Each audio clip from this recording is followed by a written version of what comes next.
बिस्मिल्लाहिर्रहमानिर्रहीम। अस्सलाम वालेकुम स्टूडेंट्स, मैं हूं आपका physics teacher Karimullah. Students, lecture number 4 के साथ आज मैं हाजिर हूं और चैप्टर वही चल रहा है, वेक्टर्स, और टॉपिक है resolution of vectors. Resolution of vector का क्या मतलब है? आज हमने ये समझना है कि रिजोल्यूशन ऑफ वेक्टर किसे कहते हैं।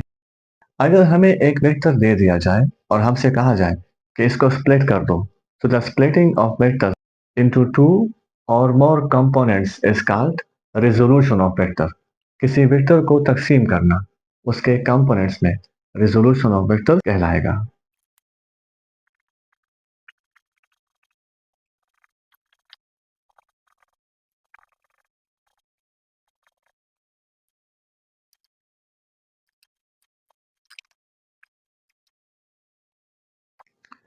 तो रिजोल्यूशन ऑफ वेक्टर्स क्या है? The splitting of vector into two or more components is called resolution of vectors. The vectors obtained as a result of resolution are called components। ये एक vector है और ये हमें दिया गया है। इस वेक्टर का कोई नाम भी होगा। इस वेक्टर को हम कहते हैं वेक्टर ए। अब हमसे कहा जा रहा है कि इस वेक्टर के कंपोनेंट्स बनाओ, इस वेक्टर को रिजॉल्व करो। तो रिजॉल्व करने का तरीका क्या होगा?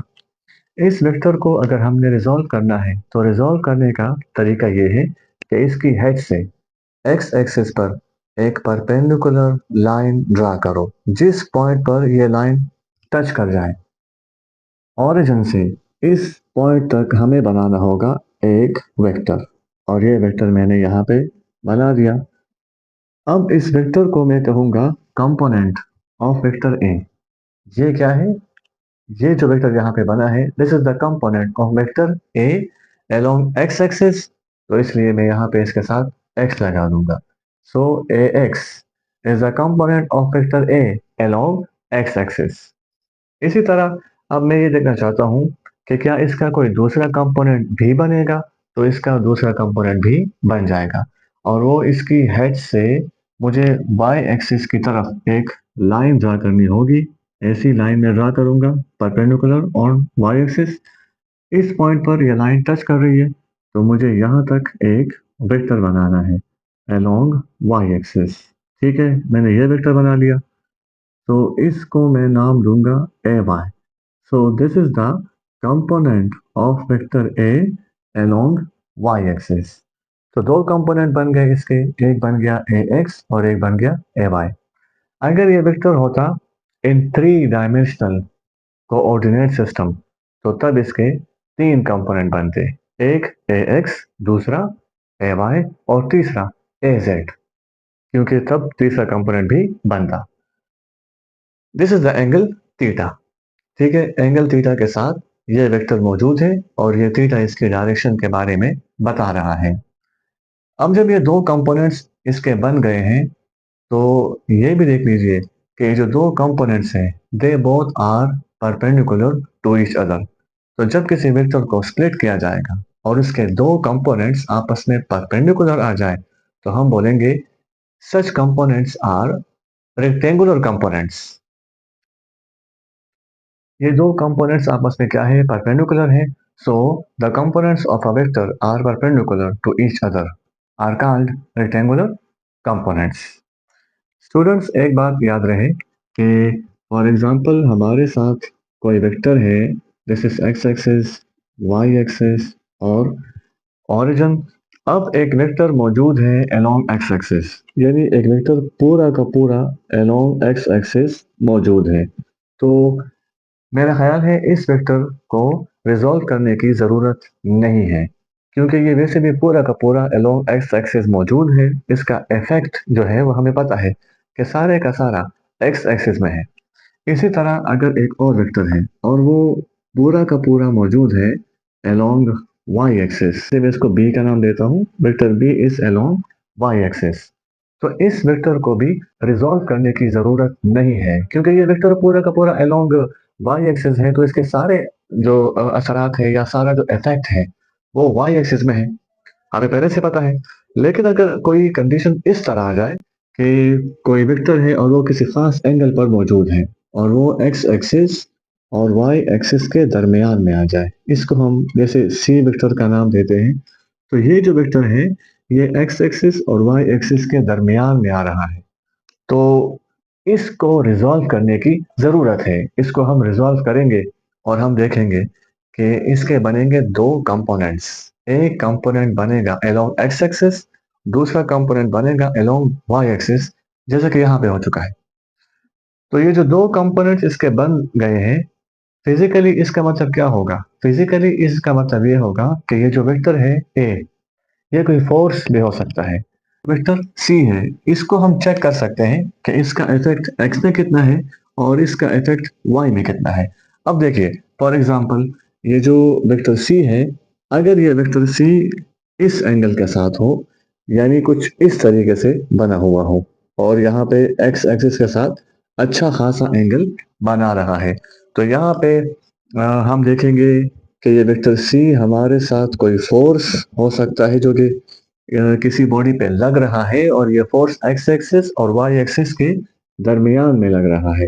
ठीक है, तो जरा चेक करते हैं कि इस फोर्स के असरात एक्स एक्सिस में कितने हैं और वाई एक्सिस में कितने हैं। तो उसके लिए हमें इसको रिजॉल्व करना होगा। जब हमने इसको रिजॉल्व किया तो हमने यहाँ पे चेक किया कि वाई एक्सिस में इसके असरात ज़्यादा है, 1 2 3 4 5 6। ठीक, फर्ज कीजिए हम इसको बोलते हैं 6 न्यूटन। 6 न्यूटन तक इसके असरात मौजूद है अलोंग वाई एक्सिस। अब देखते हैं कि इस फोर्सेस के असरात एक्स एक्सिस में कितने हैं। तो दोबारा से इसको रिजॉल्व करना है और रिजॉल्व करने के लिए हमने एक परपेंडिकुलर ड्रा किया एक्स एक्सिस पर, और ये वाला जो कंपोनेंट बन रहा है एक्स एक्सिस में, तो 1 2 हम बोलेंगे कि एक्स एक्सिस में इसके जो असरात हैं, इसका जो इफेक्ट है वो कितना है, 2 न्यूटन। तो C X is equal to 2 newton, जबकि सी वाई वो बराबर है 6 न्यूटन के। टॉपिक हमारा चल रहा है रिजोल्यूशन ऑफ अ वेक्टर। आगे कई ऐसे टॉपिक्स आने वाले हैं इंशाल्लाह, आगे कई ऐसे सिचुएशंस आने वाले हैं जिसमें हमें रिजोल्यूशन ऑफ अ वेक्टर की ज़रूरत पड़ेगी। जैसे हम इंशाल्लाह पढ़ेंगे वर्क, तो वर्क में हमें रिजोल्यूशन ऑफ अ वेक्टर की ज़रूरत पड़ेगी, उसमें हमें स्प्लिटिंग ऑफ अ वेक्टर की ज़रूरत पड़ेगी, टार्क में इसकी ज़रूरत पड़ेगी। इसी तरह कई ऐसे टॉपिक्स मौजूद हैं जहाँ पे, जैसे हम जब इंशाल्लाह पढ़ेंगे इलेक्ट्रिक फ्लक्स पढ़ेंगे, मैग्नेटिक फ्लक्स पढ़ेंगे, तब हमें दो वेक्टर्स में से किसी एक वेक्टर के कंपोनेंट बनाने की ज़रूरत पेश आएगी। फिलहाल हमने ये समझना है कि जो वेक्टर ए है, इसके जो दो कंपोनेंट्स बन रहे हैं, इसको यहाँ पे लिखते हैं। जैसे वेक्टर ए, इसको मैं लिखूंगा कि इसके बन रहे हैं दो कंपोनेंट्स, ए एक्स और प्लस ए वाई। इन दोनों से मिलकर वेक्टर ए बना हुआ है। अगर यहाँ पे हम गौर करें, तो अगर मैं ए एक्स और ए वाई को जमा करूं तो उससे मुझे वेक्टर ए मिलता है। दूसरे अल्फाज में, अगर मैं वेक्टर ए को स्प्लिट करूं तो उसके बनते हैं दो कंपोनेंट्स, ए एक्स और ए वाई। यहाँ से क्या मालूम हो रहा है? यहाँ से मालूम हो रहा है the resolution of vector is the opposite process of addition of vector, यानी addition of vectors and resolution of a vector एक दूसरे के उलट है। So resolution of vectors is the reverse process of addition of vectors. ये जो vector हमारे साथ बना है, वेक्टर ए, इसके दो कंपोनेंट्स है, A X plus A Y. Now vector A is equal to, अगर मैं इस ए एक्स का मैग्नीट्यूड और डायरेक्शन दोनों लिखना चाहूँ अलग अलग, तो मैं कैसे लिखूंगा? ए एक्स का मैग्नीट्यूड और साथ में इसकी डायरेक्शन आई डॉट, ये जो आई के साथ कैप लगा हुआ है, ये क्या बता रहा है? ये बता रहा है direction of A X along X axis, और ए वाई यानी the magnitude of vector A Y, इस direction is along Y axis. इसी तरह अगर इसको मैं बोल दूं इक्वेशन 1, तो मैं ये ए एक्स कंपोनेंट अलहदा से मालूम कर सकता हूँ और ए वाई कंपोनेंट भी अलहदा से मालूम किया जा सकता है। यहाँ पे अगर गौर किया जाए, अगर ये ए वाई कंपोनेंट है तो अगर इस ay वेक्टर की शिफ्टिंग की जाए, पैरेलल शिफ्टिंग, या इसका प्रोजेक्शन बनाया जाए, दूसरे अल्फाज में इसका प्रोजेक्शन बनाया जाए, तो ये ay वेक्टर इधर आ जाएगा। ay वेक्टर को मैंने यहाँ पे लिखा। अगर ax वेक्टर की हम शिफ्टिंग करें या इसका हम बनाए प्रोजेक्शन, तो ax वेक्टर यहाँ से लेकर यहाँ तक आ जाएगा, यानी this will be ax vector. ऐसा भी पॉसिबल है। यहाँ पे हमारे साथ एक ट्राइंगल बन रहा है। ये एक ट्राइंगल है। मैं इस ट्राइंगल को यहाँ दोबारा से बनाता हूँ। This is angle theta. यहाँ पे एंगल है 90 डिग्री, तो ये एक राइट एंगल ट्राइंगल है। अगर मैं इस पॉइंट को O का नाम ले लूँ और इस पॉइंट को मैं A और इस पॉइंट को B का नाम दे दूँ, ये क्या है? ये वेक्टर A है और ये हो गया AX और ये हो गया AY, यानी वेक्टर A का मैग्नीट्यूड, AX का मैग्नीट्यूड और AY का मैग्नीट्यूड। नाउ थीटा के सामने वाला साइड, इसको हम बोलते हैं परपेंडिकुलर। ट्रिग्नोमेट्री में इसको परपेंडिकुलर कहा जाता है, जबकि राइट एंगल के सामने वाले साइड को हाइपोटेन्यूज कहा जाता है। और ये जो साइड रह गया, इसको बेस कहा जाता है। अब हमें इस बात का पता है कि cos थीटा किसके बराबर है। तो cos थीटा बराबर है बेस डिवाइड बाय हाइपोटेन्यूज इसके। Now cos theta is equal to, base क्या है? बेस इज ax, ये लिख लेंगे, divide by hypotenuse is a। Now cos theta is equal to ax divide by a। मुझे ax component मालूम करना है, तो a को मैं बोथ साइड मल्टीप्लाई कर लूंगा, जिसकी वजह से a यहाँ पे आ जाएगा, शिफ्ट हो जाएगा। a cos theta is equal to ax, ये आ गया हमारे साथ। तो ax कंपोनेंट मालूम हो गया। ax बराबर है a cos थीटा के। ax तो मालूम हो गया, अब जरा मालूम करते हैं ay। ay मालूम करते हैं। ay के लिए इस्तेमाल करेंगे साइन थीटा। साइन थीटा का इस्तेमाल क्यों कर रहे हैं? ताकि हम परपेंडिकुलर को डिवाइड कर लें हाइपोटेन्यूज पे। तो साइन थीटा बराबर है perpendicular divide by hypotenuse. Now this implies that perpendicular is ay, जबकि हाइपोटेन्यूज क्या है? वो a है। तो इन दोनों को डिवाइड कर लेते हैं, यानी अब मैं यहाँ पे लिखूंगा sine theta is equal to ay divide by a।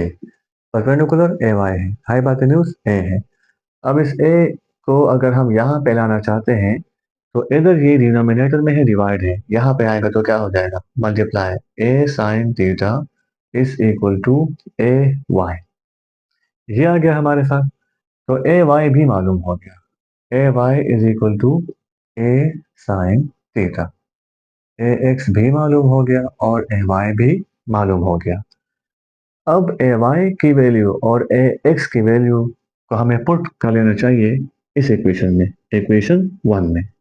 आपको यहाँ व्हाइट बोर्ड पर ए एक्स दिखाई दे रहा है कि वो ए cos थीटा के बराबर है, और आपको ए वाई भी दिखाई दे रहा है जो कि ए साइन थीटा के बराबर है।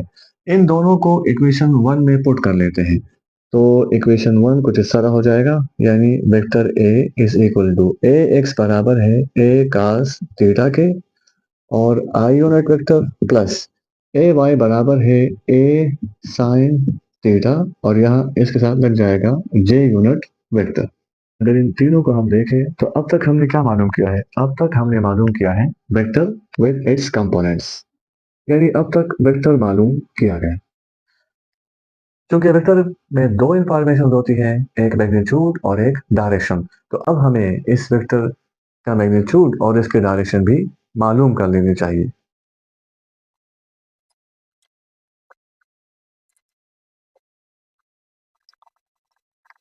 वेक्टर ए का मैग्नीट्यूड हमने मालूम करना है।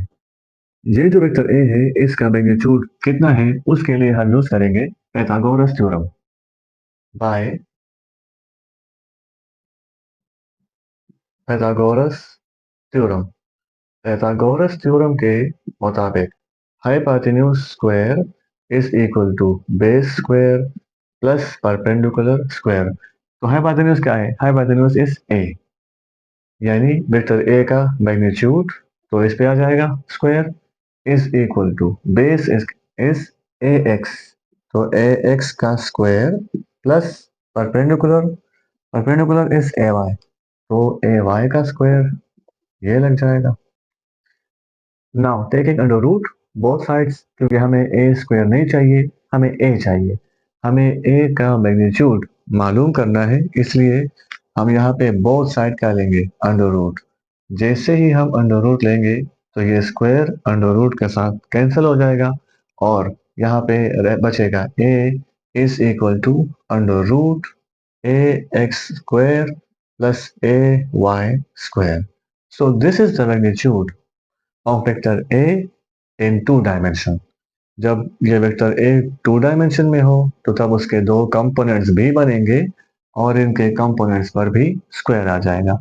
लेकिन अगर ये वेक्टर ए जो है ना, ये थ्री डायमेंशन में हो तो तब मैग्नीट्यूड का फार्मूला, जिसको हम ऐसे भी लिख सकते हैं ए या फिर ए मॉडुलस, यानी वेक्टर ए का मैग्नीट्यूड इज इक्वल टू, तब ये फार्मूला हम कुछ ऐसे लिखेंगे ए X square plus A Y square plus A Z square. अब क्या मालूम करना है? अब मालूम करना है डायरेक्शन ऑफ वेक्टर ए, यानी थीटा मालूम करना है। आप देख रहे हैं कि रेजोल्यूशन ऑफ वेक्टर्स में ये ट्राइंगल बार बार यूज हो रहा है। जब हम वेक्टर्स का मैग्नीट्यूड मालूम करते हैं तो तब भी ये इस्तेमाल होता है, और अब हम इसकी डायरेक्शन मालूम करने जा रहे हैं वेक्टर ए की, तो उसके लिए भी हम ये इस्तेमाल करेंगे। So direction of vector A, vector A की डायरेक्शन मालूम करने के लिए भी हमें इसी ट्राइंगल का यूज करना है। हमने ये एंगल थीटा मालूम करना है कि वेक्टर ए की डायरेक्शन क्या है, तो उसके लिए हमें यूज करना होगा टेंजेंट थीटा। टेंजेंट थीटा बराबर है perpendicular divided by base. So tangent theta is equal to perpendicular is ay, base is ax. इन दोनों को डिवाइड कर लेंगे ay डिवाइड बाय ax।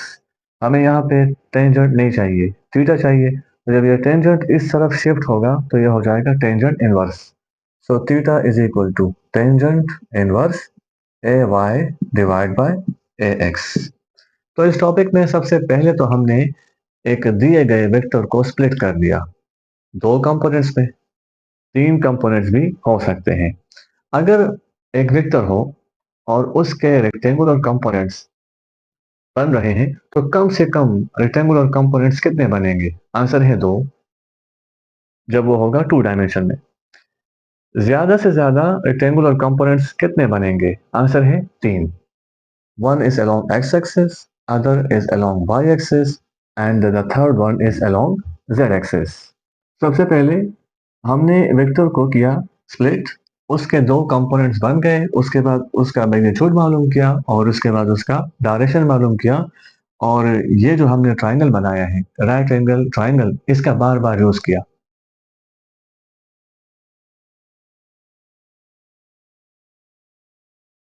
अगर हम इस सिचुएशन को देखें तो ये वही पिछली सिचुएशन है कि इसमें इस वेक्टर ए के दो कंपोनेंट्स बने हुए हैं। अगर इस पे सोचा जाए तो इसका A X component along X axis है और हॉरिजॉन्टल है, A Y component along Y axis है और वर्टिकल है। अगर यहाँ पे गौर से देखा जाए तो थीटा के सामने वाला जो साइड है वो ए वाई कंपोनेंट है, और अक्सर यही कंपोनेंट ए वाई कंपोनेंट होता है, यानी वाई कंपोनेंट होता है किसी वेक्टर का जो थीटा के सामने वाला आ जाए। ये जरूरी नहीं है कि हर बार ए वाई कंपोनेंट वर्टिकल आएगा, बाज औकात ए वाई कंपोनेंट हॉरिजॉन्टल आ जाता है जबकि एक्स कंपोनेंट आ जाता है वर्टिकल। जैसे फॉर एग्जांपल ये कोई सिचुएशन है, यहाँ पे एक बॉडी है और वो इस तरह नीचे आ रही है। For example this is the body, इसका कोई मास m है और इसकी जो डिस्प्लेसमेंट है वो इस तरफ है, ये इसकी डिस्प्लेसमेंट हो गई। डिस्प्लेसमेंट d के साथ ये बॉडी नीचे आ रही है। अगर यहाँ पे एक कोऑर्डिनेट सिस्टम बना दिया जाए तो उस कोऑर्डिनेट सिस्टम के मुताबिक हम इसको चेक कर सकते हैं। जैसे ये हो गया एक्स एक्सिस और ये हो गया वाई एक्सिस। तो ये वेक्टर एक्स और वाई के दरमियान में आ रहा है। ठीक, अब हमने क्या करना है कि इस वेक्टर को रिजॉल्व कर देना है। जब इस वेक्टर को रिजॉल्व किया जाएगा तो इसका एक कंपोनेंट ये बनेगा और एक कंपोनेंट इसका ये वाला बन जाएगा। ये इसके दो कंपोनेंट्स बन गए। अगर हम एंगल ये वाला लेंगे, if this will be the angle theta, अगर इसको एंगल थीटा लिया जाएगा तो अब एंगल के सामने वाला जो कंपोनेंट होगा इसको हम बोलेंगे डी वाई। ये वाला कंपोनेंट डी वाई बन जाएगा और ये साथ वाला कंपोनेंट बन जाएगा डी एक्स। जिस तरह यहाँ पे हुआ था, थीटा का सामने वाला कंपोनेंट ए वाई, जबकि ये जो एडजेसेंट कंपोनेंट है ये ए एक्स है। बिल्कुल यहाँ भी ऐसे ही होगा कि थीटा के सामने वाला साइड डी वाई, डिस्प्लेसमेंट का वाई कंपोनेंट, और एडजेसेंट साइड हमारे साथ बन रहा है डी एक्स। ऐसे कुछ सिचुएशंस इंशाल्लाह आगे हम पढ़ेंगे जिसमें हम हॉरिजॉन्टल साइड पे लेंगे y कंपोनेंट और जो वर्टिकल साइड है उस पे हम लेंगे x कंपोनेंट। इसी तरह एक और एग्जांपल है कि अगर हमारे साथ ये एक कार्टेशियन कोऑर्डिनेट सिस्टम है और इसमें हमने ये वेक्टर ड्रा किया, दिस इज वेक्टर a, लेकिन इस वक्त मैं जो एंगल ले रहा हूँ वो मैं ले रहा हूँ अलोंग वाई एक्सिस। यहाँ पे मैंने एंगल थीटा ये ले लिया और इस वक्त एक हॉरिजॉन्टल कंपोनेंट मैंने बनाया वेक्टर ए का और इसको ए एक्स का नाम दे दिया। क्योंकि ये थीटा का सामने वाला कंपोनेंट है तो इसको अगर मैंने चलो ए एक्स कह दिया और एक ये हॉरिजॉन्टल कंपोनेंट बन जाएगा जिसको मैं नाम दूंगा ए वाई कंपोनेंट। मैं अब लिखूंगा कि वेक्टर ए बराबर है A x I plus A Y जे। ये तो मैं लिख लूंगा, लेकिन थीटा के सामने वाला जो कंपोनेंट होता है उसमें लगता है साइन थीटा, उसमें कास थीटा नहीं लगेगा। तो जब यहाँ पे साइन थीटा लगेगा तो ये हो जाएगा A sine theta I unit vector, और ये जो एडजेसेंट साइड हमारे साथ बची है जो कि इस वक्त ए वाई कंपोनेंट को बता रहा है, तो ये हो जाएगा ए cos थीटा जे यूनिट वेक्टर। तो ये आपको बताने का मकसद ये था कि ज़रूरी नहीं है कि हर बार हॉरिजॉन्टल पर ही हमारे साथ cos थीटा लगेगा और हर बार वर्टिकल के साथ ही साइन थीटा लगेगा। ये इस एंगल पे डिपेंड करता है। अगर इस एंगल के सामने वाला साइड ए एक्स ही हो, लेकिन चूंकि वो एंगल के सामने है तो वहां पे साइन थीटा लगेगा, कास थीटा नहीं लगेगा। यहाँ पे आपको मैं एक और बात बताता चलूं, और वो ये कि ये जो वेक्टर ए एक्स है तो ए एक्स के बारे में हमें पता है कि इसका जो मैग्नीट्यूड है वो ए कास थीटा के बराबर है, जबकि ए वाई का मैग्नीट्यूड बराबर है ए साइन थीटा के। तो यहाँ से हमने ये सीख लेना है कि जब भी हमारे पास ए एक्स कंपोनेंट आएगा तो इसमें हम ए लिखेंगे और x को हटा के लगा देंगे cos थीटा, और ए वाई कंपोनेंट के लिए a लिखेंगे और y को हटा के लगा देंगे sin थीटा। तो स्टूडेंट्स ये था हमारा आज का लेक्चर। इंशाल्लाह नेक्स्ट लेक्चर में आपसे मुलाकात होगी, तब तक के लिए इजाजत दीजिए। अल्लाह हाफिज।